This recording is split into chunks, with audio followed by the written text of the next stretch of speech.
At just 11 years old, Amanda Lewis was the youngest person in the UK to go through the menopause. It had a devastating effect on her, of course, during her teenage years. And back in 2006, she talked to me about the struggles that she'd faced. I didn't really know what was going on at all, to be honest. You just put on an awful lot of weight and obviously get very self-conscious about that. I was just getting quite down because I just went so big and I've always wanted to dance and it's just getting in the way. And then Mum decided to take me to the doctors and they asked about my periods. They found unbalanced hormone levels and then that had ultrasound and they found out that my ovaries weren't producing any eggs anymore. Obviously has implications for the future, it has implications for having kids. Yeah. So, and are you able to do that or what's... No. You can't.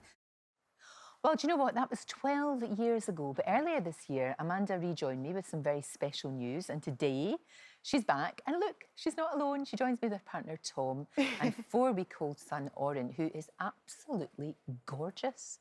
And an angel child, look at him. Is he like that all the time? Yeah. Is I he don't want to pretty admit it at the moment. Yeah. Gosh, that's brilliant. You just never thought this would happen. No, I still don't believe it, to be honest. But it was incredible because well, you must have gone through such a lot to get this wee boy. Yeah, it all started 12 months ago, wasn't it? Last September, everything started. Yeah. So how did it actually, what was the process? Was it's a donated egg because obviously you don't have your own. Yeah, so last September had investigations, so internal scans, which showed that my uterus was really, really tiny, it was really, really thin, so I had to go on a very high HRT literally this time last year. Right. My uterus is only 2 millimetres thick and it needs to be 8 to 10 millimetres thick for a pregnancy. Right. So it was very high hormones that I was put on. But we got there in about 4 weeks. I got to the right sort of lining. And then 4 weeks later, he was put in me. Wow. In December. That's amazing. It's incredible. Absolutely incredible. Now, look, going through that, physically, obviously, going through any pregnancy, it takes its toll, it can do. Yeah. But mentally and emotionally, you must have been all over the place with all these hormones. Yeah. And just generally, you know, it's a lot to put yourself through. So when I was last on, I was this full of hormones. I was very, very dazed. To about week 13, I was still on the IVF hormones, which are very high levels of estrogen and progesterone. Right. And then after that, the placenta takes over with the hormones, so he could support himself basically from then on.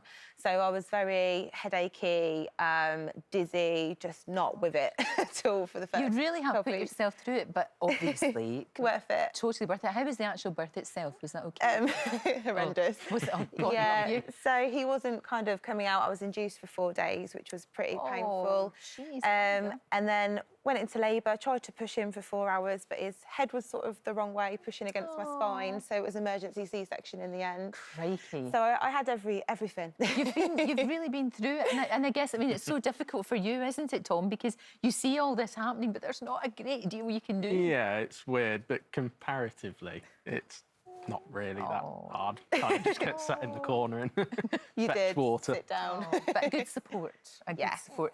But it is extraordinary when you think you were only 11 when you went through the menopause. I know, it's crazy. 11 years old. Yeah. It's remarkable. And isn't it incredible? Because back then, I guess they must have said to you, look, I'm sorry, there's no way that you're ever going to be able to have children. It's just not going to happen. And it just shows how science has moved on. Definitely. To allow you to have your little boy. Yeah, definitely. It really is. It's wonderful.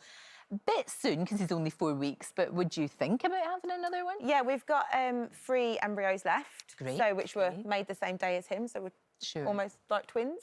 Yeah, couple of years, we think. But very happy with just him at the moment. Oh, I bet you are. And I mean, apart from, like we said, you know, you put yourself through it physically and mentally. Yeah.